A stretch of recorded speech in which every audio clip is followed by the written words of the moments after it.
Hello, and welcome to Extreme Gaming Podcast episode 324 or 324. And my buddies today again are Trev, as always, and Hans as usual. I like that. We could work with that. It's all good. It's Just all came good. to mind. Well done, And Grey. me, of course, Grey Gamer or Grey Gamer 25. And we're going to get into some stuff like usual. Glad you could join us. So we'll just get some paperwork out of the way really fast. If you want to join our Discord, discord.gg/Extreme Gaming Podcast. We've had a few people join. Come on over, talk to us about games and entertainment and all kinds of stuff. If you want to email us for any reason, info@extremegamingpodcast.com. Also look for our Extreme Hollywood podcast that we do only once a month. We just released the second episode a couple days ago, and we'll be doing another one relatively soon. So again, thanks for joining in, and I hope you tune into the Hollywood podcast too. So we're going to kind of roll into it, I guess. Trev's got a bunch of hardware tech news, so he's going to start us off. I certainly do. Thanking you, Mr. Grey. The first thing I found interesting, although I probably never use it myself, Switch 1 games can now be played in docked mode. I couldn't do it before? No. So what I mean by that is, I'll elaborate a little bit. So both the Switch and the Switch 2, especially the original Switch, have two modes. And a lot of the time, it doesn't make a difference between the two in terms of power, but sometimes there generally is a difference between docked mode and handheld mode. Right. Handheld mode, it's supposed to last a lot longer, so they'll take the FPS down a little bit if they need to. They'll take the quality down a little bit if they need to, because it's a 8-inch screen you're looking at, so you can get away with more. Mm-hmm. And that suits most people fine. I never play games in the go. Never. My Switch and then Switch 2 was predominantly docked, because it was for the first party exclusive games. That's the reason I got it. If I'm playing, the odd time I play a game on the move, it's my mobile phone. But then that's it, you know. So what they decided to do was release a patch recently that it would actually run it at the native. So, for example, it's a Switch 1 game running on your Switch 2, and the game is running its original handheld mode, which you're out and about and they go with the Switch 2. You wouldn't want it to be like that ideally. So what they've done is included a booster little toggle that if it detects it's a Switch 1 game, it will then, digital or otherwise, it will then put the Switch 1 docked setting into play, which gives it more power because it's sitting in a dock. It can be cooled a little bit better. The screen's not on running, so it's a bit better. So apparently, this has made a difference to the quality of some of the games. Like Digital Foundry done their usual great thing when they broke it down and had a look, and it did look pretty impressive to the eye. The downside, there's always a downside, guys. Battery is cut down quite a bit. For example, I don't know if they have an example here of it. No, they don't. I remember reading someone else, Doom. I can't remember which Doom it was, if it was 2016 or probably was something like that. Or say the last one, probably Doom Eternal. You could normally play that for over 5 hours on the Switch 1 in handheld mode. That got cut down to like 3 hours or something. So you lost a chunk there. I'm never going to use it, to be honest with you. It's not something I will use, but I thought it was pretty useful and cool, because for the die-hard person who wants the best graphics and they mostly play in handheld mode, as long as they're not on the train or the bus or whatever for hours at a time, it's actually very useful. And I like to see more things like that. I'm actually surprised I saw Nintendo do that. It's not a Nintendo type of thing to do. They checked out of the technical specs wars a long time ago. You could argue as far back as the GameCube or something. But But yeah, and they proved some other things when update as well. Like they sorted some compatibility issues between their Switch 1 and 2 games. Added in a few more languages, some bits and bobs like that. Usually they bring out an update and it's pretty crap. Usually it'll say general system stability improvements, and I'm like, really? What are those? They never tell you. You don't see anything like what? That you don't. You're like, what? You've tweaked something. You've tweaked the swear words, or the profanity filter, or you've patched some exploit, and you're just not telling us what it is. So, yeah, that is live just now. I think it's version 22 firmware. So 22? yeah, 22. Yeah, they bring out a lot of interim updates in the meantime, and often they're not impressive, like I say. So, Quick question, because Switch better than I. If your battery is running down, do you have an option to plug in like an AC adapter and keep going? yeah, Oh, okay. you That's need right. I to. thought you would, but You can do that, but you're not. It's not always possible to do that.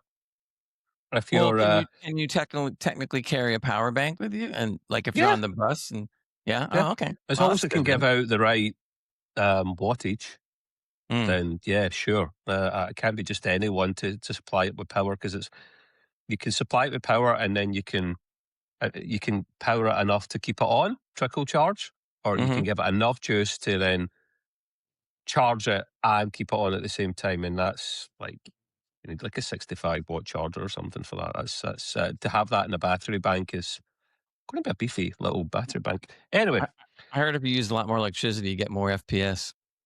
yes, it's called a 5090, Yeah, gentlemen. that's it. Yeah. I turn on my PC before I even start a game. I look up at the electricity meter and I go, And you see it go ring. or in this case, because it's now digital, it flashes on and off instead. So It doesn't It's flash funny anymore, when just one you constant say light. that. one constant light. That's it. It's blurred together, man. But when you said that, it's actually true, and because I have 3 32-inch monitors now, and my unit, and the godlike motherboard, thank you very much, and the 5090 running, and I swear I checked my bill. Now it didn't go up astronomically, but it did go up a buck or two, and I was like, "Woo!" I was like, when I went full on. what, a day per day or No, this is over a month. what? God, the Americans complain about how expensive things are, man. Come over to Europe. Yeah. I think Hans will get it even tighter than I will in the UK. Well, it's all relative to how much you make too, but on top of that, it's like the biggest thing over here, and maybe even around the world, are food costs. Food costs are like ridiculous. I mean, they go up all the time, and every time I hear a news report, well, things are going down now, and except food. So it's Yeah. like, Yeah, so those cheese wheels are getting more expensive for you, mate. that's it. That's it. So yeah, handheld boost mode is now available for Switch 2 owners. Get it now. Day Get it one. now. The day one. The other thing is some console hardware tech news that I've read it, and I was like, I don't know if we should have something like this or not, if it's normal. And what I mean by this is the PlayStation's main system architect, Mark Cerny, very interesting fellow, and by the way, I don't think he ever smiles. He confirms that FSR Redstone frame generation is coming at some point, but not this year. And the reason I found that interesting, boys, was I know consoles can do the ray tracing now, but they're far less. They can just do them a kind of more basic, intermediate level. But you want to know something? I never actually realised that none of the consoles actually have frame generation. That's not something that I actually have. And because of Sony working so closely with AMD, Project Amethyst, I think they called it, where they could collaborate together, and that's where FSR 4.0 and 4.1 came from, predominantly. Actually dealing a lot with this with PlayStation. I don't know if AMD have got the rights to release this stuff first as part of the collab, but it's good to know that frame gen is actually coming at some point. I don't expect anything too fancy or too nuts. It's limited hardware. You can't really upgrade it. You don't want to degrade the game. You want to have a reasonable multiplier level and not have like fecking 5 times. It will just go back to potato quality again. But I found that very interesting because you get more. I mean, you pay technically on paper still $700, £700 for a PS5 Pro, right? That's a lot of fecking money. It's a lot. Yeah, See, that's a lot of money. So you're expecting something really good for that, something cutting edge in a console if you're getting that. And when it first came out, the PS5 Pro, some games did look a bit better, yes. But with that PSSR 1.0, it actually made some games look worse. Silent Hill F was a great example of that. Looked a bit poo-poo. They actually made it worse. So when they brought out Pisser 2.0, that's what the boys like to call it. Yeah, that's what they call it. Pisser, yeah. Pisser 2.0 dramatically improved things. As I've said, I think it was last week's pod or the pod before, it dramatically improved it. But that's what people were expecting at the start for the PS5 Pro to come out. Not only did it have better rasterization and stuff, but it also, because it had a bigger GPU, but the CPU could run at plus 10% if you took a tiny bit away from the GPU side of things. In fact, that's what Crimson Desert does on the PS5 Pro. It takes 10% away from the GPU to put it into the CPU for CPU boost mode because the game is a massive open world type game. So you need FPS. You really need FPS to game out. You need GPU power. CPU power predominantly for it. So come next year sometime, don't know why it's taking so long, we will get frame gen for the console. And that's pretty cool because it'll prolong your purchase for longer, which is excellent. Shame it's not coming out before the end of the year because that would have been really useful for GTA. Yeah. Would have been. But, it is what it is. So, yeah, I found that pretty interesting as well. That'll probably come next year at some point, and I love tech like this, so. I think I know why they want to do frame gen on the consoles, because once they get ray tracing down, it's going to go from 60 to 30, and then they're going to use frame gen to bring it back to 60. Yeah, but frame gen also uses a lot of VRAM, so on a PlayStation, True. No. This is just a test. This is just a test case for the PlayStation 6 or whatever you're gonna call it. So. Actually, since you mentioned it, Hans, what is the native VRAM that's in a PS5 Pro? The VRAM wasn't it 16 or 20? No, it's 16. It's 16, I believe. 16. I'll look it up quickly. So. But it's shared RAM. It's like Apple's unified RAM. Yeah. It's shared RAM. So yeah, 16. Well, can you shut off 16, things? Yeah, it's shared, like Trev said, it's shared with the system and that kind of stuff. So can you shut off things in the background or something? It's a console. No, it's a console. It also reserves a gig of that for running the system. Which is fine. You need something to actually run the actual background in the system. So yeah, no, Hans is perfectly right about limited VRAM. Now, don't get me wrong, 16 is still quite a lot, but if it's shared and a gig of it's used for the system, you've got less. We are seeing cards getting released with like 8 and 10, 12 gig of VRAM.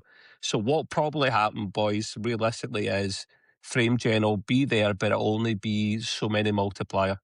Oh yeah, they're not going to do times 4 or something. There's no way. It'll be 1 or 2 times or something, because probably twice.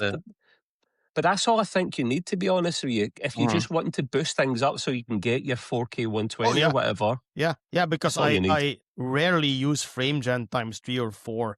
And times 5 or 6, I can't even imagine using it. I'll test it when it comes out, right?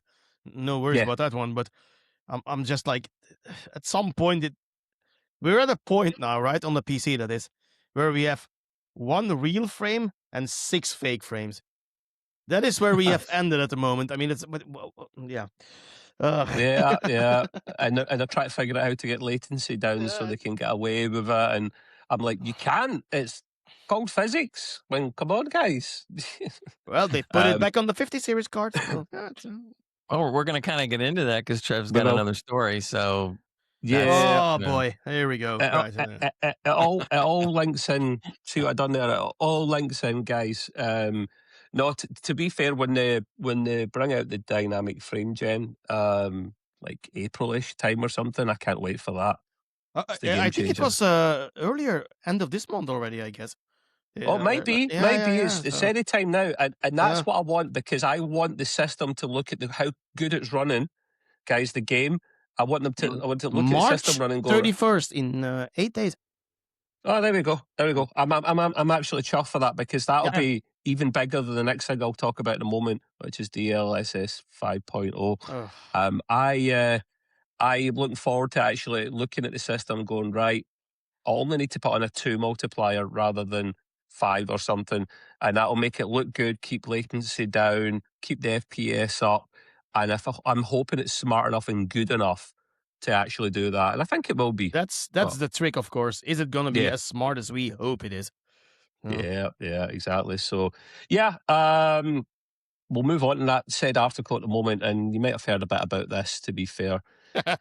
I'll get the boys' opinion on this as well, of course. So, NVIDIA showed in their recent showcase or keynote, whatever the hell they call it, DLSS 5.0. Now, I'm thinking 4.5 came out not that long ago. I thought you'd bring out one of these per generation, but considering we don't even know when the new cards would come out, then that puts that one to bed, to be honest with you. Best way to describe this, in fact, I'll use their official line first of all, right? DLSS 5 infuses pixels with photoreal lighting and materials to bridge the gap between rendering and reality. Basically, if you had a partner and she was female and she was ugly, this put DLSS 5.0 on her, your ex, Honey, and it'll turn her into something stunning. Sorry. Now we're talking. Sorry. Yeah, honey, I've got something called DLSS for you. Come on. So that means the girl in the game will start looking more like Laura Croft or something. Well, right, I won't get your boys' opinion, right? But first of all, my opinion on it is I like it. There's no harm in bringing it out. You don't need to use it. You don't need to implement it. There'll be different degrees of it. It's not something you always turn on, just like you don't always turn on DLSS at the moment, to be fair. Anyway, it's like a beauty filter, but a really advanced one where it actually injects some more natural light into the subject, and it does look cool. However, everyone was kicking up shit about it. I mean, I'm talking about a lot of people were going nuts about it. But then Hans and I think I speak for at least the two of us, Hans, I don't mind it. Yourself? I don't mind it. There's only one thing that I don't like, so to speak. They shouldn't have called this DLSS 5. They shouldn't have called this DLSS period. So they should have first got another name, because this, I think, is an iteration of... Remember last year they were talking about neural rendering or something? Oh, yeah. This is this, that DLSS. Right? Yeah. This is this one. So now, what I think of the technology, I think it's pretty cool that we can do that. But I also see the criticism in there, because I'm sorry, when you saw the screenshot of Grace from Resident Evil, that looked horrible. I'm sorry, that wasn't good. Okay, this was a bad example, right? And I think there's something in this technology, there is, right? And they also haven't been particularly honest about everything. Daniel Owen, NVIDIA not being honest. Well, when did that happen? I mean, the YouTuber Daniel Owen, actually, he had a few questions to NVIDIA and they answered him. What it really does is it takes a screenshot and it literally puts a filter on there. So it's literally a filter.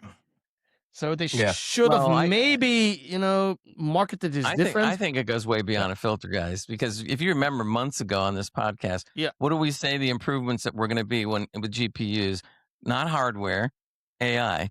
We said it months ago, and guess what? This should not be called DLSS. It should be called AISS, because that's exactly what it is. Maybe. So all they're doing is they're introducing AI to do what AI does, and that is take something and make it look better, but make it look better in every respect. That is subjective, of course, right? And this is where I was going to. Exactly. Because this will, of course, only work on the NVIDIA 50 series cards. Right. But on the other hand, it's going to take AMD like, 2 generations to catch up on this one, probably, again. No, it won't. Not with AI. I don't know. I'm not sure, but they're squeezing the market at this point. And if there's one thing that we need, it's competition in the GPU market. And it's going to get even harder now with this one. And also something, I know it's been brought up a few times by people that criticize it, like the artistic vision of the developers. And NVIDIA literally told from they got full control of it, which turned out not really to be the case. So when you read the questions that they answered from the YouTuber Daniel Owen, I should actually link that video in the Discord, and they have control over certain aspects of it, but not the whole thing. And that is where I'm at the point where, okay, we need to be careful here, because I really like what the technology can do. Like, imagine if you're playing a game in like a few years and you say like, I want my game to look like this. Boom, AI just does it for you, right? Yeah. So the technology can be used for something very cool, but the iteration at this moment, I kind of need to see it myself in action, so to speak. Yeah. I want to play it around with it. I want to see it, and I'm definitely going to use it because I'm really interested in the tag. Now, how good it's going to be, we'll know in like, 6 months or something? It comes out. Yeah, about in autumn sometime. And also, I think the whole hate campaign is a bit unjustified. You got a few mainstream YouTubers like GN that has a complete mental breakdown on stream. For what? For a piece of technology. Look, bad news travels fast. That's why they do it. I mean, come on, they're just doing it to make a show. Yeah, I know, but basically, these are YouTubers that I actually really used to look up to. They did really cool stuff at extreme overclocking, in-depth reviews, and now it's all drama content, and not just GN. There's others out there too. Right? Sure. I mean, that's like, this is really unnecessary at the moment. Just until they get the tech in their hands. Hands. I agree 100%. Wait until we have the tech, then form your opinion. Now your tech is based on a very poor video made by Digital Foundry. We gotta be honest, it was a poor video. So true, they normally do better. Yeah, and everybody just starts dogpiling now on this technology without having seen it for real. So we'll see. I'm open-minded about this one. So I think it's gonna be good, but we'll see. When it comes out, there's going to be a DLSS 5.1, of course, 5.2 to try to fix whatever. I'm kind of split on it a little bit, but I think that for a game that really needs the help, at least you have a choice to turn it off or on. So I got to admit, some of the before and afters that I saw on some of the videos out there, I was impressed, because I would rather see the after on some of these games than the before if I had to choose. But then on other ones, the difference was overly like done, or almost like AI said, I'm going to make this so much better, and then it goes overboard, and you're just kind of looking at it going like, it looks beyond good now. It looks like it's good fake, whereas and I mean, I'm hoping besides turning it off and on, they have some kind of minute controls that you could, like, how much do you want to push this, all the way, halfway, a little, because that would be great, because then you could just sit there and kind of raise it up a little at a time and go like, okay, that's good. I don't want to mess with it anymore. Like a filter level at the same time, so not just on and off, but then you can increase the level as well. Yeah, give us some customization. I'm always Mr. Customize. I'd like to see things like that. They should do things like that, especially since they're not going to make a GPU anymore. So they gotta do something. I have a small tier in that one too, because this is going to run on the 50 series, but it's gonna work a lot better on the 60 series probably. So we'll see if they ever come out with it. That'll be DLSS 6.0. Wait till you see. It'll match up to the 6. Yeah. It'll have ugly mode enabled in DLSS 6.0. Now, I gotta be fair though. In like a fairy tale world, what I would like with this technology in time is like no more mods. You can just put the mod into DLSS. So, and then DLSS makes the mod for you, so to speak. So that would be cool. Well, I get Hans is spot on though. Hans is spot on. It's how it was advertised. They tried to make it out like it was a new iteration of something, where it was actually more of a bolt-on Like what was the other thing you were calling it? The neural engine or something? The neural rendering that I spoke of last year. I think this is an iteration on that one, to be fair. Yeah. If they just come out with that, because that's exactly what it is. I'm not saying it's not doing some heavy lifting behind the scene, but it just seems like a little bolt on, and they advertise it the wrong way. And also as well, if it's not going to be ready for several more months, when they were showing the demo of it, it was actually using two 5090s. Oh yeah, we forgot about that one. Yeah, remember that? Yeah, because it was that was just the start. It will run on one card. It was just they literally just got the alpha, the beta out at the time, and they were just showing you how it would work. So that one card would do the heavy lifting, another card would actually do the 5.0. I'm telling you, if Digital Foundry hadn't released that video, that very poor video, we wouldn't be having this discussion. Well, the thing is with Digital Foundry, Hans, is they normally do such an excellent job that we're surprised. They went out and it was Richard Ledbetter, the main guy, that went and recorded it. They normally, in fact, it was in London, so it was near him. And he went and tested it out and played with it. Normally, they would ask a lot more questions. Normally, they would look at the pros and the cons, and it would be very balanced. They have excellent coverage for a reason. Unless he was told, we're not answering any questions at this stage, then put that in as a caveat at the start to cover them. So because he made it look like it was the next coming of Christ. Yeah, the video wasn't good, and the next day they released another video because they actually got death threats, which, by the way, is insane. Don't send death threats for whatever. What happened? They sent death threats to Digital Foundry. Oh, please. So, but besides from that horrible thing, right? In that video, they kind of retracted their earlier statement, and they literally said from next time we will have to wait what the public opinion is. Like, no, you shouldn't. I mean, now you're going to base your videos on what the public opinion says. I mean, they already lost a lot of credibility with that video. They lost even more with the follow-up, and they said just keep doing what you're doing. Right? Stop. Yeah, keep doing what you're doing. That's why you've been so successful. That's now why you did any of you boys watch the video a while ago when they became fully independent?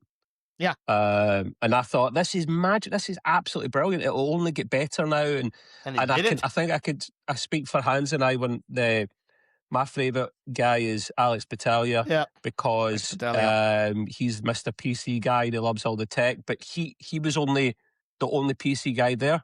So they're now hiring in a second person to join it because I love all this stuff. The PC, he has a console, but he says every time I need to bring it out of like hibernation, dust it off to test something out because he's not mainly the console guy. So we're all Alex, I don't think Digital Foundry has improved the last year, so to speak. Well, they don't course correct. They're going to be gone soon if they don't course correct or something. They will. They become too commercial, Gray, as part of the problem, because when they came independent, they could do a lot of things themselves. For example, most YouTube videos now, they put in a advertisement slot, which I don't begrudge. Just something I noticed.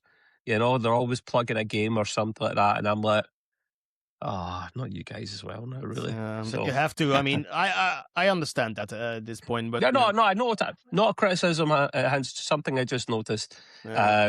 So they could pay the bills a little bit better. So, listen, you guys out there, our valued listeners, if you haven't seen it, go and have a look just now. If you're not so interested in the hardware tech stuff like we are, then fair enough. We'll get on to get some games shortly as well. So don't worry about it too much. We'll tell you all about it so you don't have to. Yes, you don't need to do the research, but just look at the video that NVIDIA or Digital Foundry released at a minimum, because then you'll see what we were talking about. Yeah, and especially watch a follow-up video from the day after that also, then you have the complete picture. And oh my. Yes, Hans and I, for one, are looking forward to seeing it and having the option. Not to say we'll use it, but it's nice. We want our 5090s to get better value out of them. We want these cars to last for years, especially me. Because yeah, exactly. We paid enough for it. I want this car to be good value for years to come. Yeah, that's my plan. So yeah, but yeah. So that was a meaty bit of like kind of hardware tech news from me. But that is me for now, Mr. Gray. kind of an aside, or to go along with your story, this is what NVIDIA has been up to and getting involved in. At their annual developer conference on Monday, Jensen Huang took the stage to a packed house and said he expects purchase orders between Blackwell and Vera Rubin to reach $1 trillion by 2027. $1 trillion. Okay. NVIDIA's graphics processing units for artificial intelligence, AI, have turned the brand into a household name and the most valuable public company in the world, worth about $4.5 trillion. He also unveiled, and this is interesting, he unveiled the new NVIDIA Grok 3 language processing unit, or LPU, the company's first chip from the startup that it mostly acquired through a $20 billion asset purchase. The reason I'm mentioning that is because I'm almost positive that because of this relationship is why you're seeing DLSS 5.0 with, or should I say AISS, because it has a lot to do with Grok. They didn't buy Grok because, they thought they bought it for a reason. Hang on a sec, Ray. Sorry, pause you there. So Grok is Elon Musk's X, Twitter's version of AI. He bought it off of Elon Musk. Yep. NVIDIA now own Grok. Yep. Yeah. Well, okay. Mostly owned. So in other words, they're the major big percentage holder. Right. So essentially, what they say goes. But But my point is that they're in doing that, obviously, because they're already involved in AI anyway, I think is really the reason why you're seeing some of this stuff in DLSS 5.0. I could be wrong, but I don't think I am. Secondly, there's some of the other stuff that's going on is they're posturing on a finance page I looked at, largest company by the end of June of this year. And so they had a little graph, which was kind of interesting. So here's the growth rate, just to give you a for instance. Alphabet, which is Google, right? 8%, Apple, 7%, and then another company called Saudi Aramco, 1%, NVIDIA, 81%. Majority shareholder or stakeholder, or whatever. I mean, they're just eclipsing Google and Apple. And we used to talk about Google and Apple being like, one of the biggest ones, and Amazon. Top dogs. Yeah, they're like bottom dogs now, even though they're nothing to. Yeah, great. And they struggle to get chip orders in with the company in Taiwan that I always get confused about, the semiconductor guys. I'm not going to do it because I always get muddled up every time. TSMC. Yes. The Apple used to be the top dog for the chip orders, not anymore. It's now NVIDIA comfortably. Apple are like second. So interesting. Check this out. NVIDIA projects at least $1 trillion in GPU order revenue from 2025 through 2027. Vera Rubin, the next generation AI platform, ships in 2026, meaning now. Feynman follows this in 2028. They already got the names for all this crap. OpenClaw and NemoClaw bring agentic AI systems in NVIDIA's enterprise stack. What that means is OpenClaw, I believe, was made by another company. I can't remember right now. I don't know if it was Google. So NVIDIA entered into an agreement where they would come out with the chips needed to run it properly and do other new things, and they called it NemoClaw, right? OpenClaw, NemoClaw. So now they're firmly entrenched in doing that if they weren't already entrenched in everything. AWS, which is Amazon, commits to deploying more than 1 million NVIDIA GPUs across global cloud regions this year alone.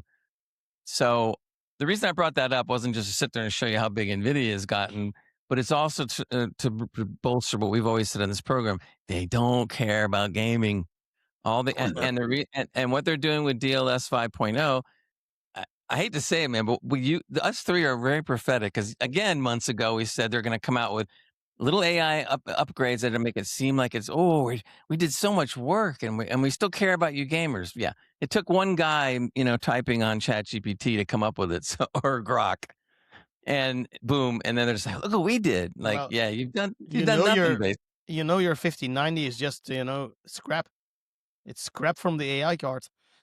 So I mean, we were kidding at first when we bought the 5090s, and now it's coming more true.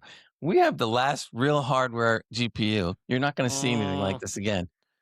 Well, I wouldn't even call the 5090 like the last one. To be fair, I think if we're gonna be objectivating, the 4090 was the last big leap. He's right, because look at the percentage difference between each of the generations when they come out. Yes, there was an uplift between 4090 and 5090, but it was something like 20% or something. It wasn't huge. Whereas 3080 to the 4090, I can't remember percentages, but it was bigger. 70 to 80%. Exactly, man. It was massive. It was massive. Now, to be fair, the 5090 is a great card, right? Don't get me wrong. But I think if we look at it objectively, I think the 4090 was, the best card they ever made. Yeah, the best card. Remember, we all bought 5090s. Yeah, no, see, 4090 is the best card ever, but because if you look at how much it cost, it was a little bit more reasonable back then. Yeah. As Hans said, a big, massive improvement in raster performance. Still had the AI stuff there as well. And a lot of people, when they couldn't get a hold of a 5000 GPU, especially 5090 MSRP, they just kept their 4090, or they went back into the market and they bought one secondhand because they'd done so well. So a lot of test bench now actually have, or they'll actually have the latest AMD card, AMD CPU, but then they'll have a 4090 because that's all they can get, and that's all they need. The 4090 is still the second fastest card on the market. I mean, it's faster than the 5080. I mean, 5080 needs 3 times frame gen at least to beat the 4090, which is crazy. You guys never happened before. So you guys gave me an idea. Maybe we should take our 5090s, sell them because we'll probably get twice what we paid for them. Yeah. And then go find a 4090 and still have money left over. Yeah, but the crazy thing is, I sold my 4090 for only €200 less than I bought it for new 3 years before.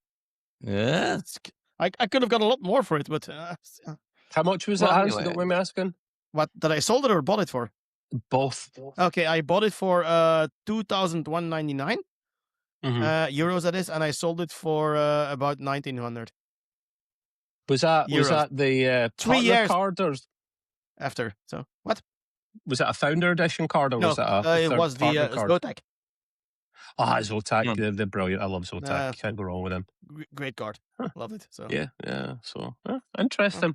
Well, to come back to the point I was making was the fact that regardless, the 5090 is still the last real GPU, I'm going to call it. When they come out with the 6000, it's not. It may look like this card, kind of, but under the hood, it's going to be a lot cheaper. Not cheaper in quality per se, just cheaper in response to having a lot more AI. Their latest AI chip will be under the hood, and it'll be producing. You said it wrong, Ray. Cheaper for them, not cheaper for the consumer. Oh, no. Right, exactly. No, you're correct. You're correct. But they're going to make a lot more profit because they're basically going to be putting a lot less effort into the card, and because they don't have to. And I'm saying this again. I said it before. I said it last week. I said it the week before. And I'm staying with my opinion here. The 5090 is the last high-end card that I will be able to afford, and probably everyone on us here.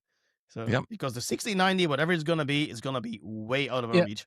I think that's why, Hans, I think that's why he's saying maybe the 5090 was the last true kind of big, great card, because while there wasn't so much of a jump with raster, it was affordable. Air brackets I'm holding up at the moment. I know what you mean. I'm the only one that managed to get mine for MSRP. True. And I paid the cheapest for it because it was actually one I got from NVIDIA directly, and that's rare. That's the best you can get. And I also think that the 6090, I mean, it's going to be so out of reach for...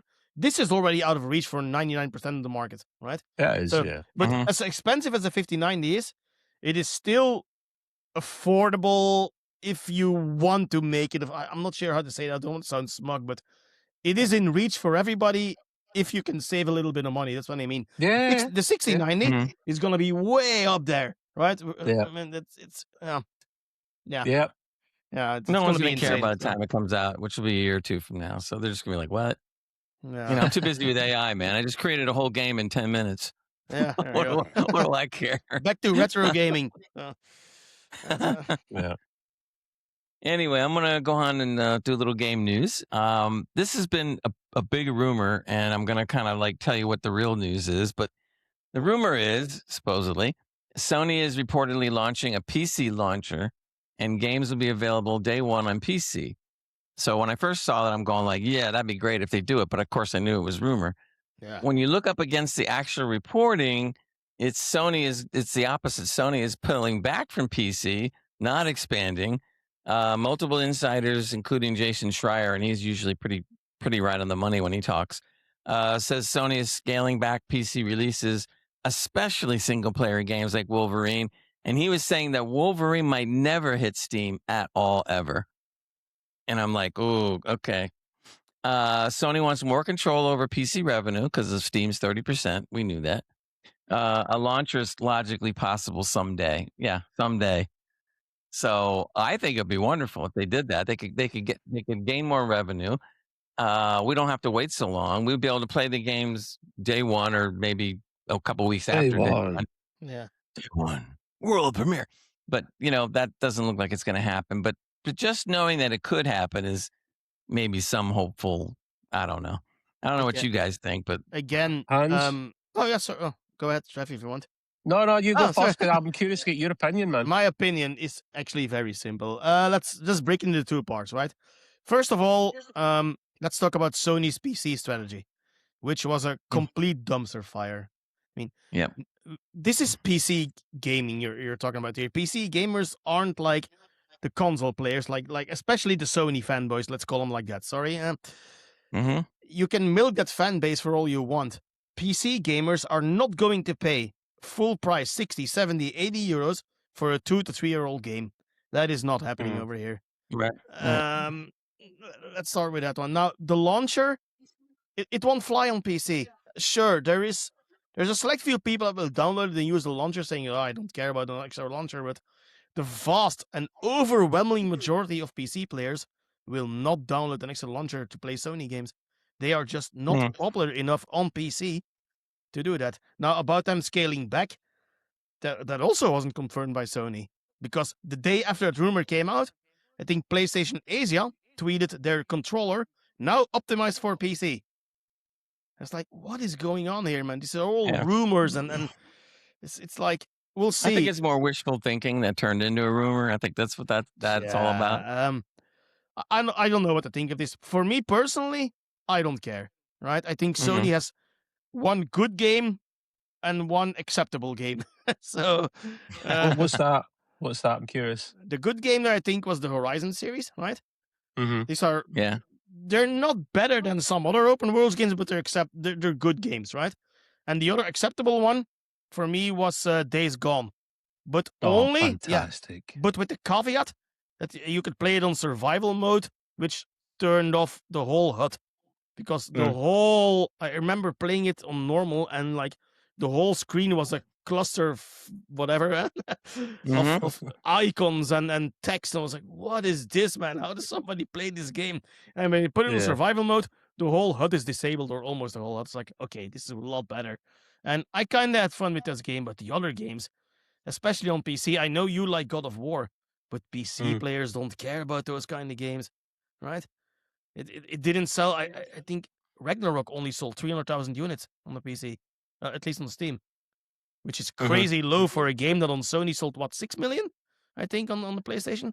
So I think Hans, that's why they want, if they're not going to sell many copies on PC, they don't want to be giving up the 30% revenue, so they'll bring out their launcher. I think that's probably the better way to do it, because no one's forcing you to download it and use it. At least this way you have the option of jumping in to a dedicated place to play it. And if it means you can play them on PC and not miss out, like you would say maybe with Wolverine or something, then it's a good thing in my eyes. Hans is right, though, about paying top dollar for a game that's been out for a couple of years.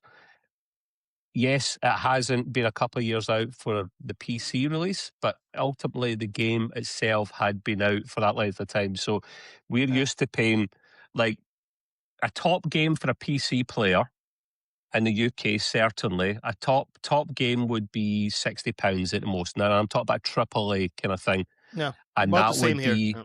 And it would be like £70, £80 for a console, like a disc for a console, you know. But more often than normal, the PC games are way cheaper.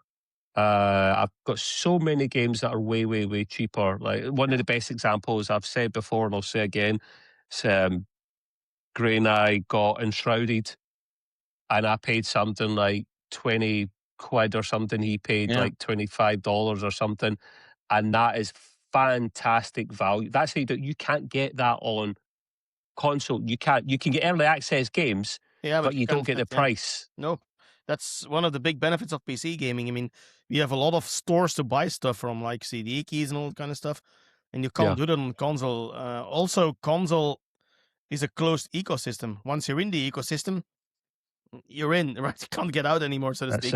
PC is completely open, and I think Sony miscalculated what people play on PC, what kind of people play on PC, right? Because again, people that play on console, like especially the Sony fans, for some reason, I don't know why it is, they are so protective of their so-called exclusives, and those things.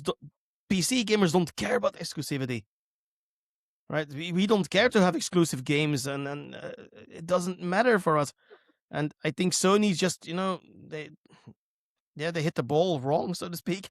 So it doesn't work on PC. What they wanted to do plainly doesn't work on PC. So they have to rethink their strategy. If they want to pull back, great. But who cares? Which PC gamer cares about Sony games? It's very few compared to all the rest. That's what I mean. So, yeah, I don't know what to say on this one. So interesting. It was interesting because God of War sold almost 1 million units on PC. Yeah, and it was released. And it was released. What it says? Oh my God! It was released 4 years after it came out on PlayStation. So that's pretty good. Ragnarok, it was less, but still, that's a lot. But it's found money. I mean, if you're going to port it over to PC, it costs you very little than making a new game. And then it's just all cash. Why would you not want to do it? I always say one sale is better than no sale. So yeah. Here's something interesting, guys. See, I'll run this past you and let me know what you think. Say Sony does bring out a PC launcher, right?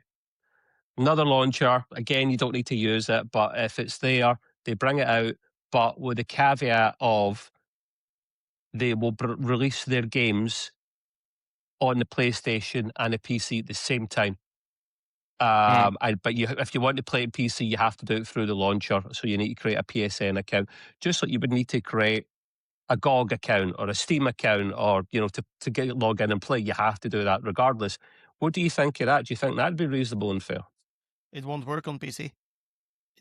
I said this before. I mean, I would like to see it, but like I said, I don't know if it's ever going to happen. I mean, if I was Sony, I would do it. I think they're being very stubborn about this. It's like, what do they have to prove? They don't have anything to prove. So just do a PC launcher, do something. Yeah, I mean, the people that want your games on PC will buy it, and they will use the launcher. Right. Period. I mean, I'm not the target audience for it. A lot of people aren't the target audience, but again, 300,000 sales is better than zero sales.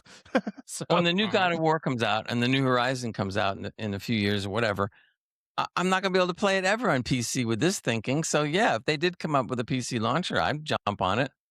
I want to play those games. But they are banking on the thing, though. I think Sony was in their mind from, we're releasing our games on PC, and maybe then the PC players will buy a console. No PC player is going to buy a console for one game. I'm sorry, that is not happening. I maybe respectfully disagree with a one exception, GTA. One exception. Ooh, I would. That'll boost their sales, man. That's going to be a big one. Yeah, maybe true, but it's not an exclusive game, right? That is coming to PC. True. That's absolutely coming to PC. I mean, we're going to wait 2 years probably, but it's coming to PC. I know about the Xbox day one as well. So yeah. So what I was actually wanted to say is, I do think though that Sony at some point with their launcher or whatever they're going to do on PC, is it going to make an app, a launcher, whatever you call it, and it's going to be all streaming. You can stream your games. That's what I think. So, you know what? It's interesting. We've been talking about cloud gaming and all that stuff. So here's another scenario. So let's say they come out with the new God of War 2 years, 3 years from now, whatever. You could work it out where you could play it on PC through the cloud a lot easier than having a launcher. So I wouldn't put that past them at all. We will do it like this. We have 5090s. We just have AI write an emulation program for us. Hey, Grot. There you go. So, write me an emulator. Want to play God of War? There is some out there. I played with it when I was trying to play Forbidden West when it came out. It worked. I was able to play, but it wasn't the best way to do it. Emulation takes time. Like the PlayStation 4 now is okay to emulate. PlayStation 5, I don't think there's an emulator yet, but the code or something or whatever, the key codes or whatever, they leak. They've got Linux running on it now, Hans. Linux so on an older there's an emulator coming. The Steam 2. I watch the emulation scene very closely. The Steam 2 is coming. It's not going to be that long anymore before you can play Steam. What I'm saying, Switch 2. I'm sorry. So Switch 2. It's been dumped online now. It's coming. So don't worry about it. Interesting. All right, I'm going to move on to another game. I talked about last week about Division 2, which has been constantly putting out some new material and things since the game came out 7 years ago. And I've played it off and on for 1,000 hours. So serious game for me to have fun with. Anyway, the new thing is that they're going to come out with the realism mode that I read about. And now I finally was able to play it. So for those who don't remember, the realism mode in Division 2 was basically taking away almost all the HUD, just a little bit left on there for maybe health, to see how your health is and stuff. It's going to be very difficult to find loot. Well, there is no loot. Number one, difficult to find ammo. So and the only good thing about it is that when you shoot somebody, they're dead. So it's not like they're gonna. The guys with armor, it will work like armor. So yes, they'll be a little more protected. But basically, if you shoot them, especially if you shoot a headshot, they're dead. So I figured, all right, I'm going to try this out, see if I really like it. It'd be something different. And since I know Division 2 inside out and every other way, I figured I was one of the better ones to talk about it. But anyway, so I went ahead and did it, and I really like it. I'm about probably, I'm going to say 35% into the realism mode. And basically what it is, it's almost like a campaign. And the campaign is, made up of 2 or 3 main missions, which are then broken into smaller missions within the big mission. So basically it's going to take a little time. But what I really liked about it is you have to be so much more careful. You have to play with cover a lot better. Because if you get hit, you're not going to die right away, but your armor is going to drop. As you get further into the game, your health starts getting a little bit stronger as you go along, but not so strong that you can't be taken out. And the cooldown times for your specials are like much longer. So I could throw a special out there, and I actually loved it because I was inside a building and these guys are coming at me from different angles. So I'm already like getting pinned, and I was able to throw out my turret to go ahead and shoot. But again, the turret only lasts so long, and then you can't use it again for another minute or more. And these guys are trying to barrel down on me, and I had a lot of fun, man. It was tense. And I ended up clearing the room, but it took me a while, and it took me 2 armor packs. And I believe you can't do more than 2 armor packs max, maybe 3. So it's not like it's unlimited. You don't find the armor packs; they just drop once in a while here and there. So I really enjoy it. I'm having a lot of fun with it because it's just great. What you're saying is that hard games are fun? It's not a matter of it being harder; it's just different. I mean, you know what I mean? I mean, if it was harder, I'd be getting killed all the time. But I'm not getting killed all the time. So, well, no, I understand your point. I understand your point. Believe me. But I just think this was something nice to be able to put on to the game that's different. You can choose to play it or not, in that mode. But I find it a lot of fun. And I do like that there's some new things in it, going on and stuff like that. So I really do enjoy it. I think it's a good thing so far. For the record, I can also clear a room really effectively as well, but that involves a night out, a kebab, and 10 pints. Next topic. The point I was actually gently going to make, Gray, was you said that it's different because when you're reading that out, right, initially I thought, and Hans did as well by the sounds of it, oh, it's the equivalent of hard mode or harder mode, so this is interesting. Yeah. And I'm like, wait a minute, this is Gray we're talking about, no offence. I'll be like, he'd be ploughed down in no time. And I was like, how is he managing this? Is he hiding back at the other end of the map with his souped-in sniper and just hitting? Because that's what Gray does. He hides back with a sniper and picks him off while everyone else is at the front. Oh no, he's one of those. Oh my god! Well, wait, you brought up a point I didn't get to, and the thing that I really like about this too is that in realism mode, it actually starts to not completely, but it actually favors the sniper a little bit more. Now in the Division 2 main game, even though I have a sniper rifle, I can't really use it that often because the game is just not like, it's just more for combat and stuff. But you don't really have time to shoot as a sniper per se. I'm sorry, but I'm revoking your membership card for this. Oh, stop! You're out. No, this is the final straw, Gray. I mean, sorry. Well, the thing that I like. Wait a minute now. For people that love Division 2, the thing that I liked about this though is that even though it allowed me to be a sniper a little more than usual, you cannot do only sniper in the realism mode. You will die. So you have to be able to pick or change your tactics. So when I'm coming up on a position where I've got to get into, as I'm farther away, I try to pick off a few people with the sniper rifle. And then as you move closer, the sniper rifle is useless and you got to go to your machine gun. And the other thing that's pretty cool too is that when I'm on the machine gun, all right, I'm killing people, whatever. And they're trying to do damage to me as well. But then you run out of ammo. So when I was in that tense battle I just talked to you about, near the end, when I was finally starting to clear a couple of these guys, no more ammo in the machine gun. All I had was a handgun, and it's tough to kill these guys with a handgun. That's terrible. I loved it. It was great. So now all of a sudden I had to become really careful. I had to move around, and I had to really concentrate on shooting for the head with a pistol because they're not going to go down as fast. So that was pretty cool, and I really liked the whole tense thing with that. It was a lot of fun. Really did enjoy it. So I would assume that since it seems to be popular, especially with Division 2 players or whatever, that they're going to leave it in. There's still no word because they keep on saying, well, it's, something for the 10th anniversary. Like, come on, they're going to make it real. I mean, eventually. So is Division 3 coming, Gray? Is that still a thing? Is it? It's still a thing, but to be honest, it keeps on getting pushed down because of all the stuff going on with Division 2. Exactly. Yeah. So we'll see it one day, but it is going to be probably for a few years, as far as I can tell. Anyway, I also found of a little. I know I find these lists and stuff because I love to see what everybody's opinion is. Oh, not a Gray's list. Here we go. No. This is interesting though. It's the top 20 best-selling games of 2026 so far in the U.S. It probably holds somewhat true for the UK too. But I thought this was interesting, so I'll go through them relatively quickly, and you guys can chime in on what you think. The top 20 going from 20 up to 1. Marvel Spider-Man is number 20.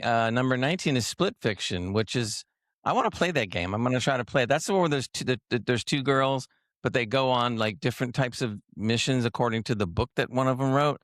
So you do things in the real world, and then all of a sudden you're in the book world. And it sounds pretty interesting. That's number 19. Number 18 was EA Sports College Football 26. Sports do it. Number 17 was Kingdom Come Deliverance 2, which I thought would be higher. Yeah. Not that that's bad. The top 20 is like really good. Yeah, me neither. I haven't played this one yet, so. I played the first probably about an hour, and I did enjoy it a lot, but I never got back to it. It was off on other games. Some of these are rather like no-brainers, like Pokemon Legends Z to A is number 16. Number 15, Final Fantasy VII Remake. It's pretty good for a remake. Yeah, but it's popular only because, franchise. Dragon Quest VII Reimagined, another remake, is number 14. I'm playing it at the moment. It's good. So you like it? Yeah, I like it, but I like those Japanese RPGs. So yeah. What would you equate that game to being to somebody who never played it as being like a game that you could? It's a traditional Japanese RPG. It's a JRPG, right? But is there a game you can compare to? Like it's similar to every other old-style JRPG, Final Fantasy VI. It's such its Final own Fantasy genre. 3, Earthbound, Star Ocean, all that kind of stuff. So. All right. Well, my next question is looking at it right here. The characters are rather cartoonish. Yeah, it's a remake of the original for you. Yeah. I mean, do you find that it's a Japanese RPG? Gray, have you never played a JRPG? Yeah, I did, but I'm asking you. There you go. It's the same thing. It's literally the same thing, just another story. You keep falling back on this JRPG crap. You're the one playing it. It is a JRPG. What do you want me to say? I know it is. I'm saying, what is your opinion of playing with cartoonish kind of characters as opposed to? It's cool. I like JRPGs. Realistic characters. I like JRPGs. There you go. Okay. I'm not a fan myself, boys. I must admit. I don't really care about the graphics in those games anyway. So yeah, it's not for everyone. It's not for everyone. Oh. Anyway, 13 is Ghosts of Yotai, which that makes sense. That game's done well. Mm-hmm. Number 12 is Code Vein 2, which I've heard a lot about. I haven't played the game, but it's up there, number 12. I mean, that means they've sold quite a bit. Number 11 is Forza Horizon 5. So people are into the cars still. Popular game. Horizon's the open world one, right? Yeah. Yeah. This one I thought was a little, well, maybe not totally surprising, but a little bit. Helldivers 2 is holding at 10, number 10.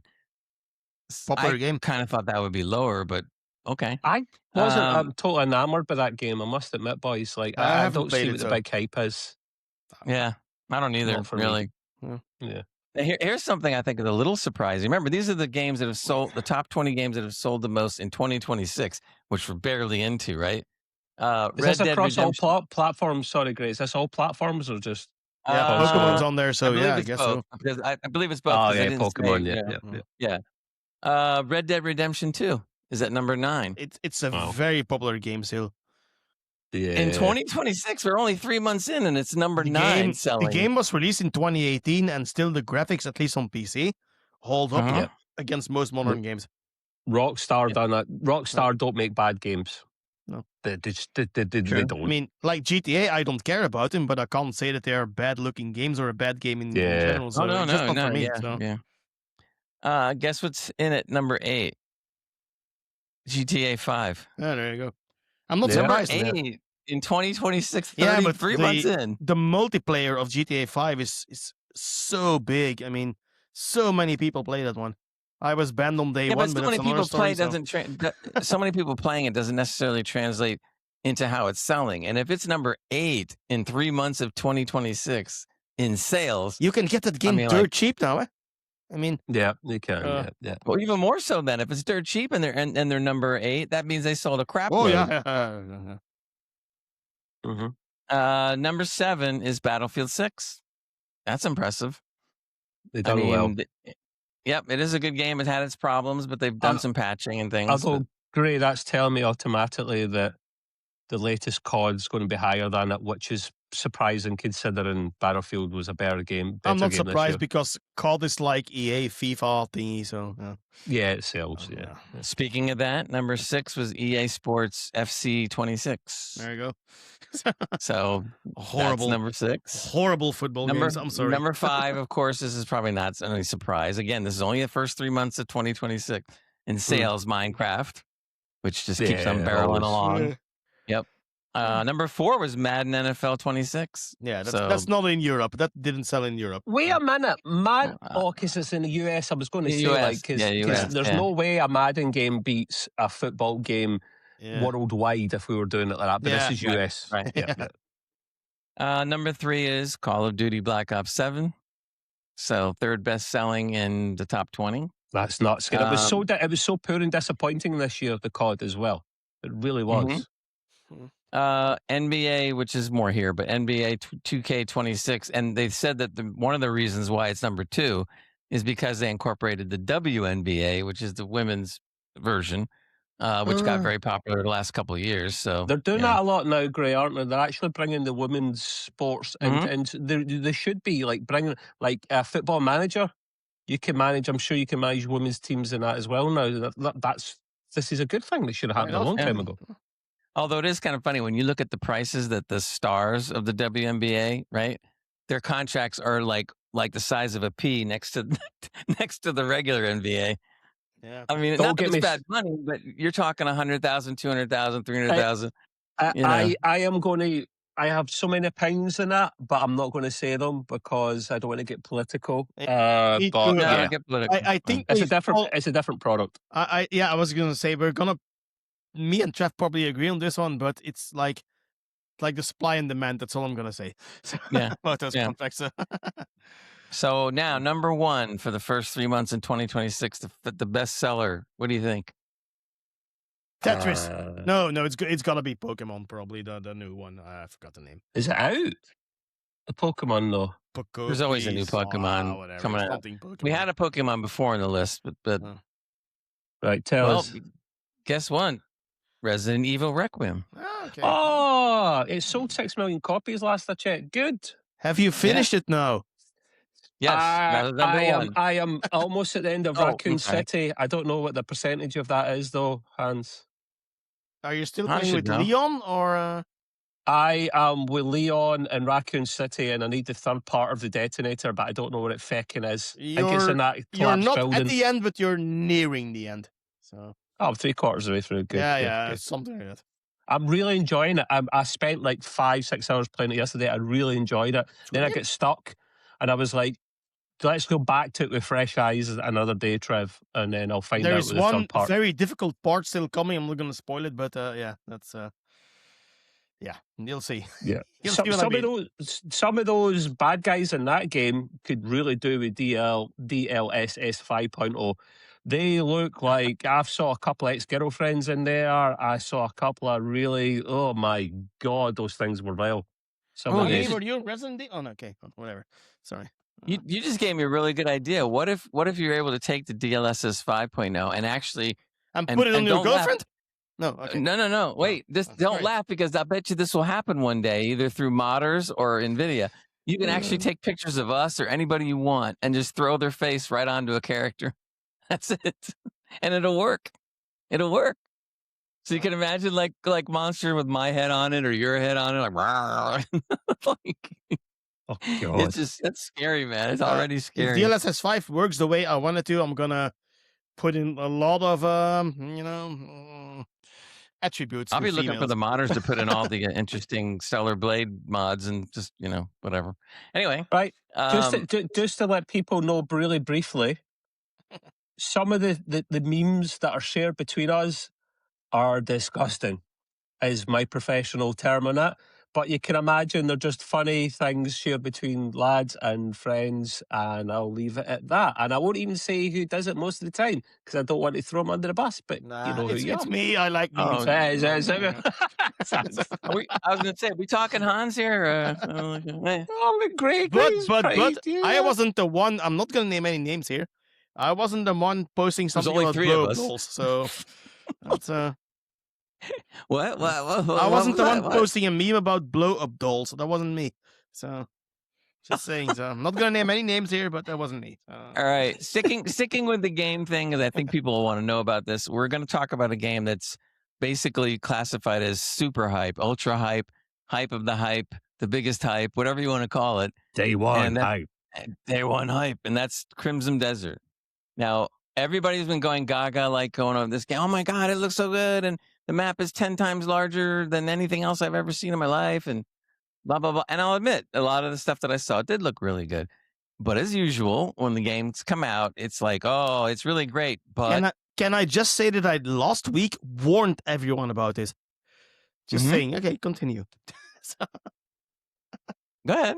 No. Warn them, but explain again, though. You all read the backlash now online about the control system and the story that's not there and all that kind of stuff. It's like last week I said right here that this game is not what a lot of people think it is.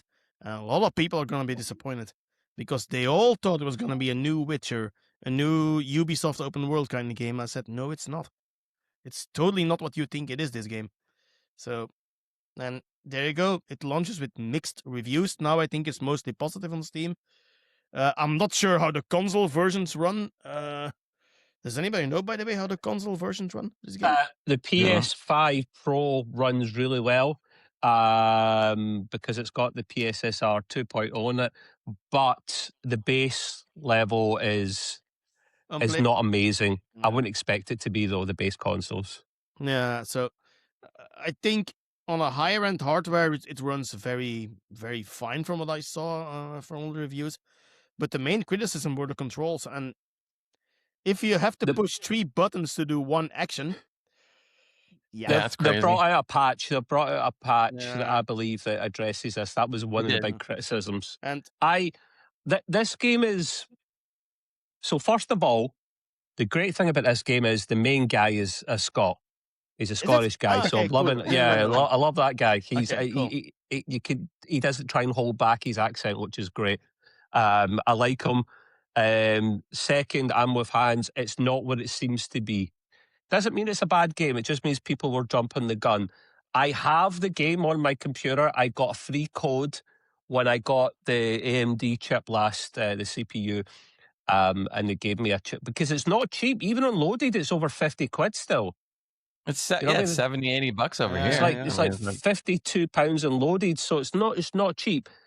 But Hans is right. It's not what people were hoping it would be, and I maybe will blame people for that one, because at the end of the day, until the game comes out, it's reviewed, tested, played, you can't actually really say what it's going to be. It does look a beautiful game, but from what I'm reading, there you go. Hans is back in focus. From what I'm reading, it's very same. It's very Ubisoft-esque. Copy paste, get that mission, get that mission. Completely not. It's totally not like Ubisoft games. That's just no. I mean, in terms of the copy paste element, where a lot of dull, repetitive missions, right? Which I would rather they make a shorter game than make it repetitive, mate. I've never been a big fan of that. I agree in that one. It doesn't have to be like a lot of these open world games now take up to 100 to 200 hours. And for me, again, that's a personal thing. 50 to 60 hours is more than enough for me in a game. Yeah, you could spend a couple of 100 hours in this game easy, I think, for the completionist, but that doesn't interest me. Yeah, no. It's very, very detailed, this game, but I will get around to it at some point, but I'm not in an ultra rush to play it just because they're not usually the type of games I play. Yeah. So I'm looking forward to trying it, but I'm with you, Trev. I'm going to wait like a good month when they put in 10 more patches or whatever. The only thing I do want to give credit, though, the developers saw some of the remarks and they put out a patch rather quickly, and it has already taken into consideration several different things. Like one thing very simple. One person was complaining, and I think rightfully so, that the problem is the map is so massive that you need a couple of fast travel points so that you don't have to sit there and just ride a horse all day long and do nothing else. That one, but okay, go. Well, I'm just saying that they didn't put a lot of them. They only put a couple, so they're still very far apart. But at least you can kind of get halfway there, and so forth. And so that's fine. But and there's other things too. There's a long list of fixes that they did. Quick question, Bay, about quick travel. Do you like that in games? No offense, just serious. It depends on the game. Don't. I mean, if it's in this game, you do get fast travel in this game. Yeah, no, but I personally, when I play an open world game, it takes me completely out of the story if there's some form of fast travel. I never use it. But that's a personal thing. I only want the fast travel to happen as you discover things. So in other words, like Witcher, even though it's old and there's other games too. But as you start discovering more and more things and going through the missions and then all of a sudden you uncover a fast travel because you discovered it. Yeah. All right, that's fine. That's a good compromise. And then as I start, right, exactly. So as I start, exploring, I find another one. That's fine. I don't want to play an open world game where here's the 10 points and you can go all around right now. Like, no, I want to discover it, and then that's fine. Yeah. And stuff. I mean, there's plenty of. I mean, if you're like that, there's plenty of mod cheats that you can sit there and just drop yourself anywhere on a map. I mean, but what fun is that? Yeah. Agree. So I get it. So I think it's possible that in about another month, maybe 2 months, this game could be quite better than it is right now, and it might make a lot more people happy. You're not going to wait for it to come down in price, but by then the big hype is gone. So well, yeah, and actually that might be a good thing because the hype will cool off. People will get level-headed about it, and then it might actually, do well or do well enough, I guess. I mean, I'm for it only because I love giant open world games like that. If you can have fun discovering junk, and supposedly they said there's lots to discover in this game. I don't know. I haven't played it yet, but I don't want to sit there and have to run like 1,000 miles to find something neat. I want to find stuff as I'm going. It doesn't have to be every second, but I mean, I don't want to just be riding around and there's like nothing. And the I story want to know I'm seems a going bit somewhere. the story seems a bit meh as well, like a revenge thing. Yeah. Yeah. I'm like, really? Come on! Like, you never really thought of a good story for this, but it's not that kind of game, really. It's not centric. It's around that element. They did say that the voice acting was really good. A lot of the NPCs and stuff are smarter than the usual dumb ones, and so that was good. So there was a lot of good things that people really did like about it. This one guy I don't remember who it was that did a review. He goes, "I really, really like this game," and then he goes, "And I'm really, really pissed off about it too." Yeah. So he was kind of counting out the things he was pissed at and the things he really enjoyed. Sounds like He a said, gamer. Yeah, exactly. So I'll wait a month or two though. I can't. I want to wait till things clear up and clean up a little. Of course, the modders are already out, so there's things going on. Is there another big game coming in the next few months? Just a bit of a side tantrum now. Because this one was all the hype of this year. So yeah, I don't know. I'd have to check. Maybe we'll report on that in the next pod. I'll look at the release. The next big massive game I could think of is Wolverine in September, but there might be something beforehand. Yeah, but that's not PC. I mean, I know it's okay. it's still going to be play huge Wolverine on PC right now if you want, but I'm not going to say. Oh no, we should talk about it. I'm just saying, I'm just pissed that it's not going to be on PC. That's all. You can play it on PC right now today. Oh, the leaked. I'm not playing a leaked copy, man. That's like you could have had the really attractive girlfriend, but you chose the one down from it. Yeah, well, if they don't want to give me the attractive girlfriend, I'm taking the other one. So there you go. Simple. He's not worried. Nope.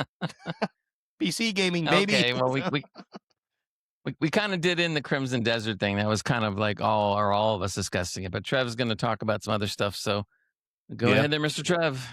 I'm carrying on the Crimson Desert news because this is relevant, but it's a little side tangent at the same time.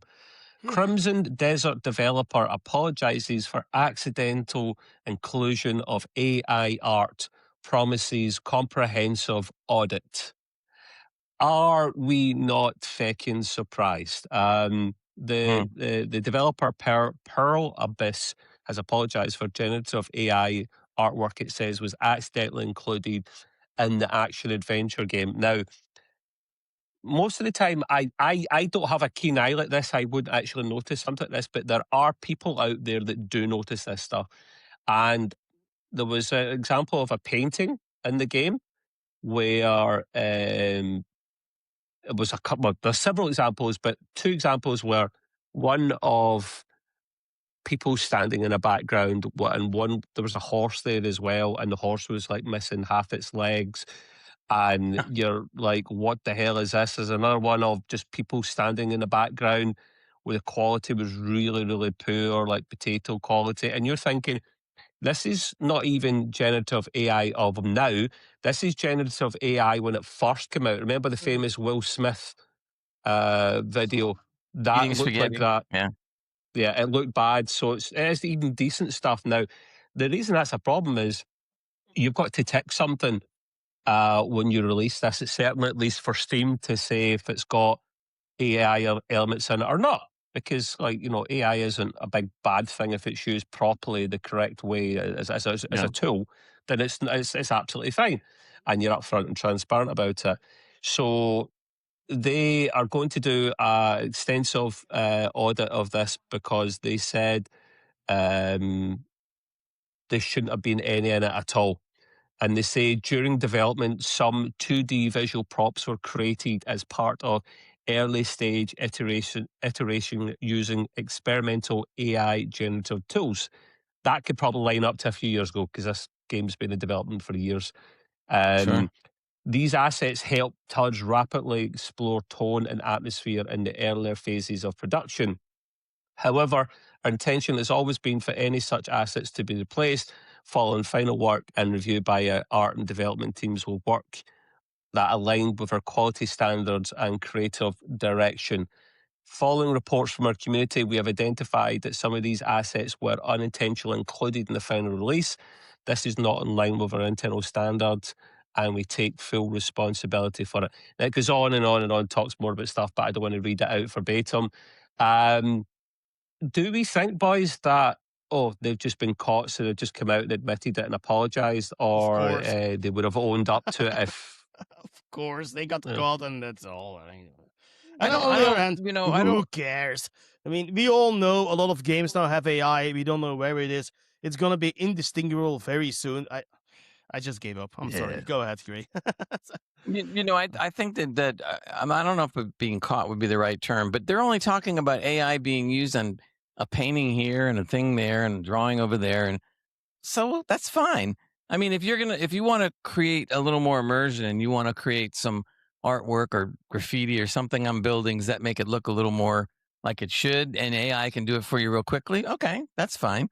And if I think their apology is more like they should have let people know that there was going to be some of that in the game ahead of time, and now they basically have to admit it, and so they say they're sorry.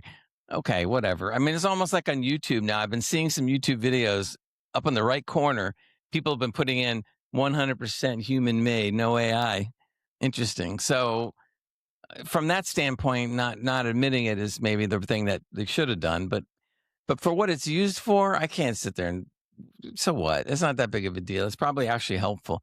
Now, if they changed it like huge things on it, like buildings and people and faces, and like NVIDIA is going to do, then I would say, yeah, okay, maybe that matters now. But otherwise, it's great. It's because they basically, when they submitted the game, submitted it as a non-AI game, no AI elements in it whatsoever. So that's why people are getting a little bit bitchy about it. It's like, we don't have a problem. Even if you use generative AI for, like, let's say, a poster or an art style in the game, right? Just disclose it. I mean, 99.9% of people don't care, right? As long as it's disclosed. I mean, and in this case, I think they got caught, and now they have to apologize. And if they didn't get caught, nobody would know.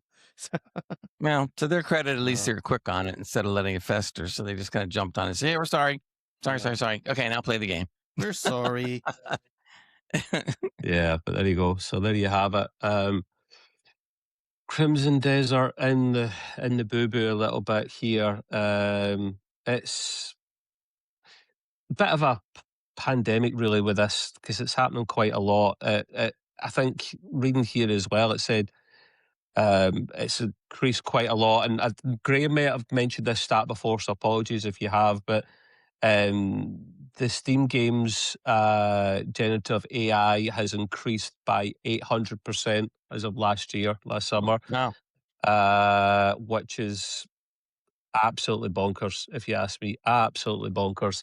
And AI is not a bad thing if it's used the correct way. It's a tool, it's not a replacement. People just need to remember that, and if we put it in its place properly, it will be absolutely fine. So, yeah. Yeah, moving on from there, the reason I mentioned the next bit of news is, while I've not played it, it's very, very popular. And we mentioned it earlier on as one of the games. Minecraft Dungeons is getting a sequel this year, and it's coming to PS5 and Switch 2. Now, I have Minecraft Dungeons 1, not played it yet. I like the concept of Minecraft with like a story mode in it. So I thought that could be pretty cool and interesting. And it's a spin-off. It's still the Minecraft world, but it's not like the official OG one, if you like. A little trailer came out for it as well. And considering the last game came out in 2020, we're probably due another one, to be honest with you. This will be a big seller again. This will sell quite a lot. Wouldn't be surprised whatsoever. Microsoft, when they bought this franchise, done really, really well. It was a good purchase, a good buy. It really was. They thought about this quite well, and they're getting their money's worth back from it, because it's the biggest selling game of all time, essentially, which is nuts considering GTA exists in the world. So this game was announced as part of Minecraft Live 2026. So yes, they do have a festival for fecking Minecraft. Of course they do. Like a Pokemon Day, a Minecraft Day. To be honest, you boys, I'm not really a Minecraft guy. I'm not against it. I'm not anti-Minecraft. It's just not my cup of tea. Do you boys like it at all? No, not for me. No. I don't like Minecraft because I don't like all the blocky crap. It just drives me crazy. Hans, you're a daughter player because Roblox is kind of. She hates Minecraft. Damn. Interesting. Okay. Oh. Interesting. See, okay. I know there's a lot of fans out there, and I've said this before, but when they came out with ray tracing in Minecraft, I just laughed because I see block, beautiful water, blocks, a beautiful tree, blocks. I'm like, what is this?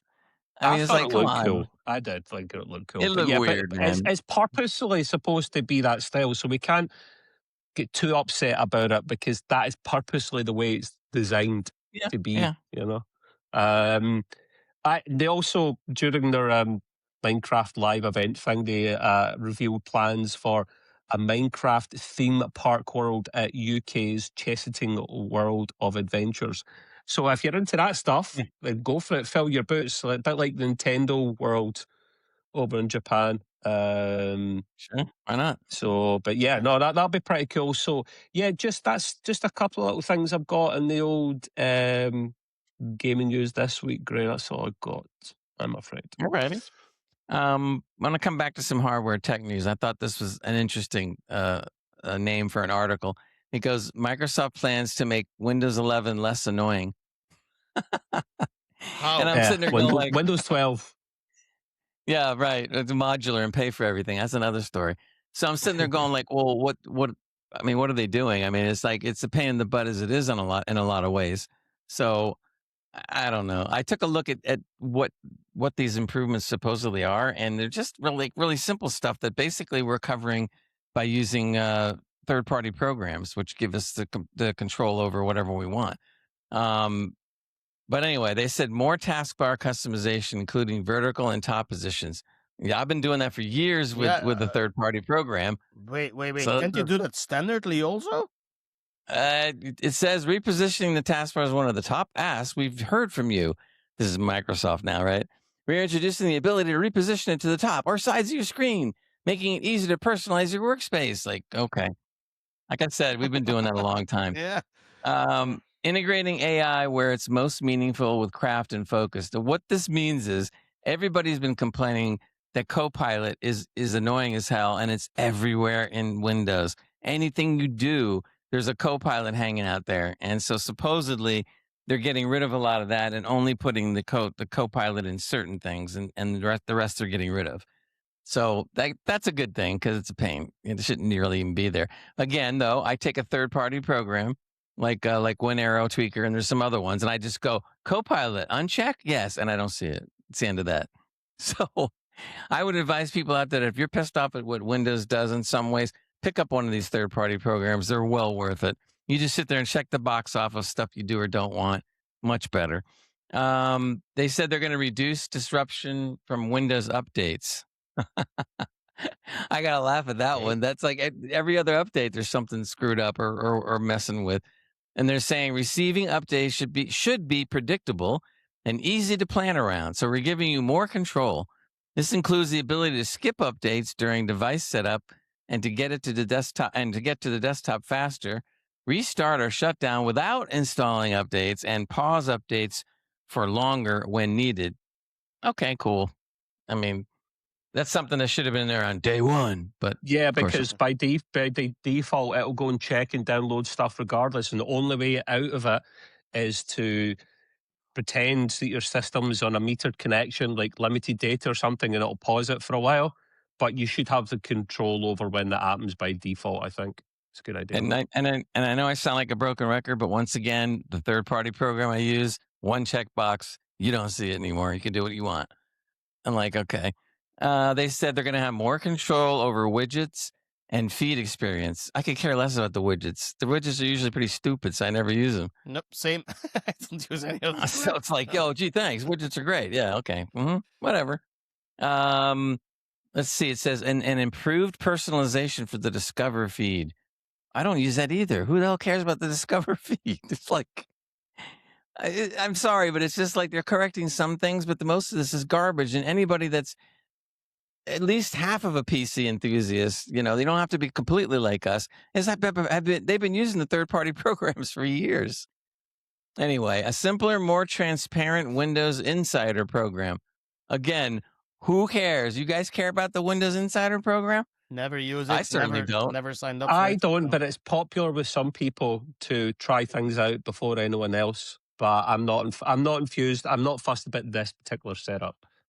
I laugh watching what Microsoft writes. They go, the Windows Insider program is how you help shape the future of Windows. Really?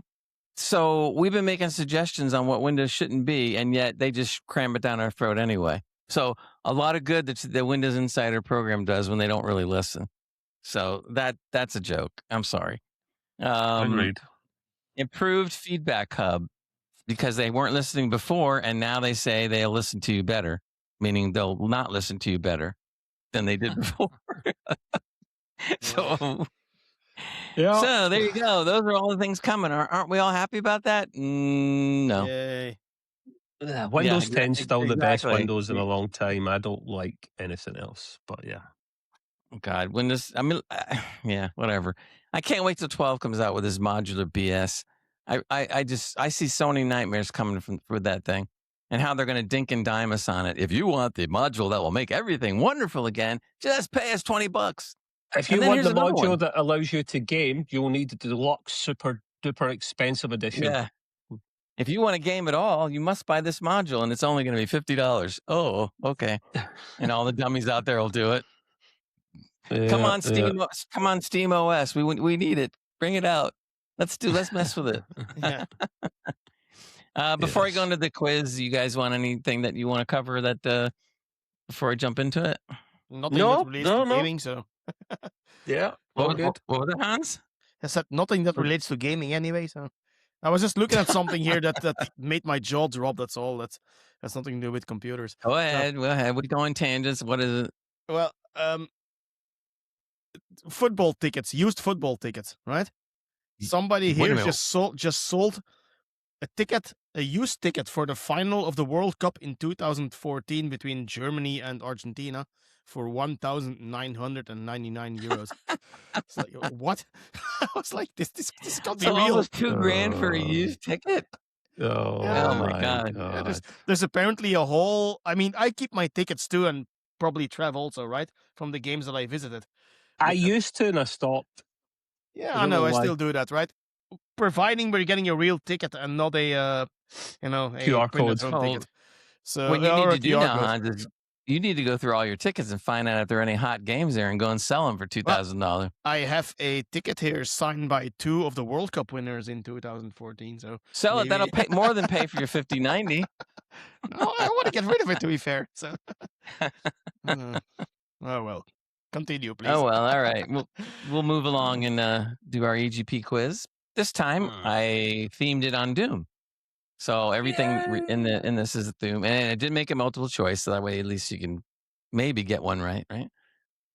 So Doom trivia: what was the name of the engine used to power the original Doom in 1993? Is it A, ID Tech 1? Is it B, Quake engine? Is it C, build engine? I don't know. A. I'm gonna go for the Quake engine, whatever. I'm gonna say A. And Trevor's right. Ding ding ding ding ding ding. Little fact to that too. They said when it first came out, they just called it the Doom engine, and then they eventually named it ID Tech 1. And that is one of the best engines out there. It's very, very good at what it does. It might not be the most stunning, beautiful one out there, but its customization, it can run on older hardware so well. It's used for fast action-paced games. Machine games will use it as well for like Wolfenstein things. They don't lease the tech out quite a lot, actually, their engine, which is kind of cool at the same time. But there's been 8 iterations of this engine, and they just keep building upon it, and it's one of my top engines for sure. I kind of wish they would license it out, not from the standpoint of just for them to make money, but because we would see some better games out there if somebody was using it. The problem is, great. Only certain games would work with it. The mechanics of a game engine, not that I'm an expert, suit certain types of games. You'll see it a lot in Unreal Engine 5, that a lot of games that come out for it these days are not really, they don't run great on it.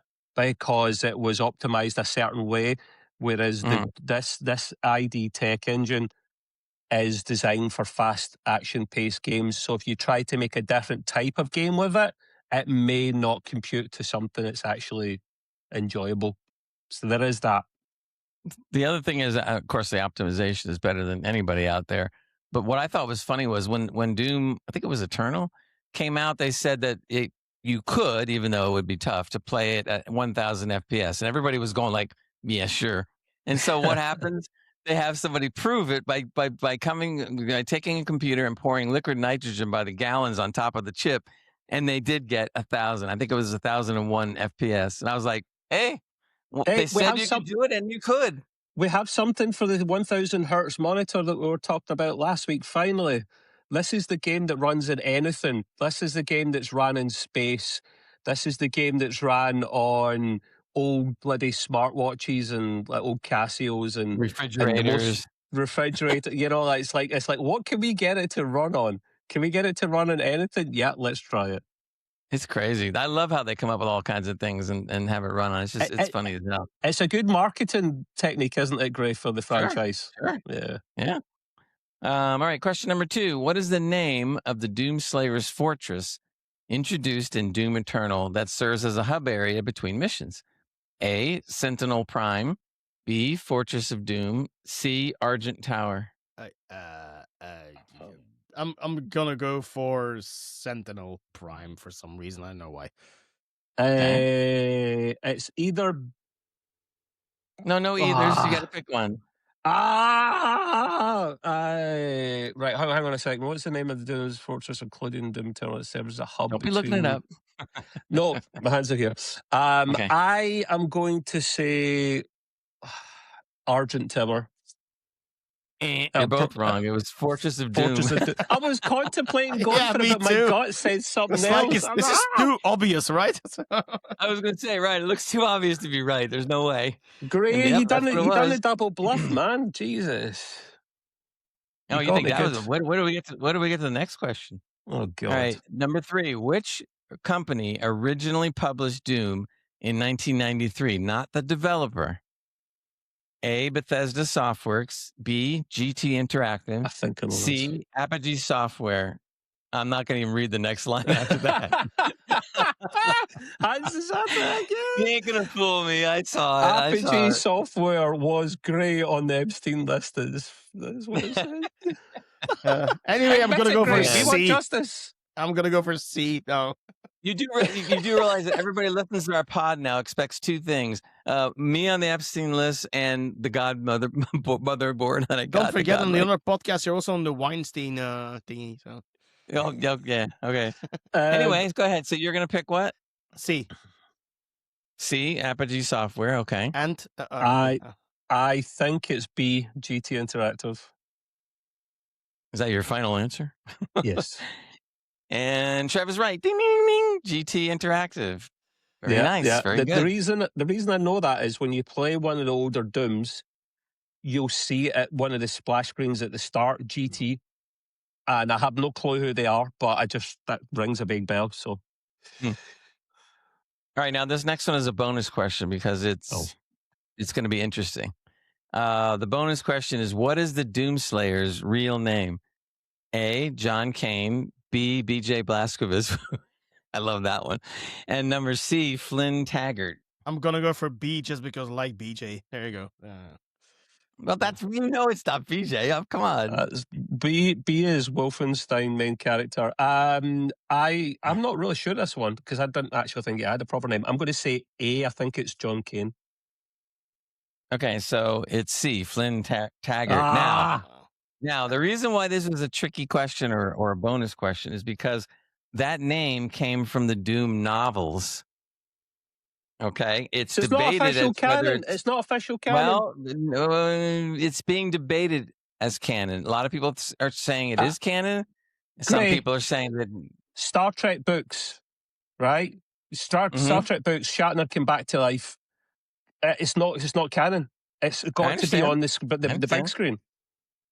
I get it. That's why I was. Oops, sorry. That's why I was saying it's a tricky question. But technically, there is a name out there. Whether it's canon is, I don't want to know his name ever. I generally don't. It's like Doctor Who's real name when he whispers it to another person. I never want to know. It's part of the magic behind it. Well, his real name was Dr. What, but nobody wants to talk about Dr. What. I'm really annoyed about number 2. I should have just went with my gut rather than what I thought it was. That's annoying, man. You did pretty good, though. You did get 2 right, I believe, so not bad. Should have get 3, man. Anyway, done. That was fun. That was fun. Well done, Ray. All right. Well, we want to thank everybody out there again in our listening audience. And also, by the way, you can see our beautiful / ugly faces because we do put this up on YouTube in case you want to watch the video. Yeah, just to jump on that, Grace, sorry, if that's all right. So Wednesdays, it will be available for members on YouTube for $1.99 a month, I think it is. You can watch / listen to it before it even is released in audio format. It will be out as audio as always on the Thursday, same time as it always is. And then for people that don't want to pay the $1.99, which is fair play, then you want the video pod. It is out on Fridays. It's a 48-hour window. But we all know, really, we do this podcast for one person and one person only. And that's a shout out to our mate, Jansen. Because a few weeks ago when we missed a podcast, he was a bit upset about it, boys, if you remember. He was like, where's my podcast? And I'm so sorry, mate. Yeah. What was funny about that is that, Jansen's pretty busy, so he doesn't always, write in the Discord all the time. And I hadn't heard from him for a little while, but as soon as the pod wasn't on, that 1 week where I had to skip, where's the pod? Oh my God, I'm dying. He listens to it like clockwork in his van. He delivers around London and stuff, so he wanted to listen to it in the van. And we had a few people say that to us, like, where's the podcast? Very rare for us to ever miss a podcast. It's only, I can count the number of times in one hand it's happened since Gray and I took over. And we like to try and get something out at least for you guys. So that's a shout out to Jansen. We'll always make sure you're a happy boy, mate. That's right. And if should we ever have to cancel one again, which we try not to, of course, we will do like a special 10-minute one just for you, Jansen. And we'll send it to you. Because he comes from London, and if you piss Londoners off, man, you'll get stabbed or chipped or something. But you don't want to upset them. You do not want to upset the Londoners. Yeah. All right. Well, again, thank you, everybody. And even though our audio files out there that are listening to us are our biggest audience by far, so we're really happy. And many of you have stuck with us for years. So we have a loyal crowd out there. It may not be gigantic, but it is a nice size crowd, and they do stick with us all the time. Yes. So thanks very much, and we'll see you next week when we're on again. And say bye to all the peoples. Bye. Bye. Cheers, files.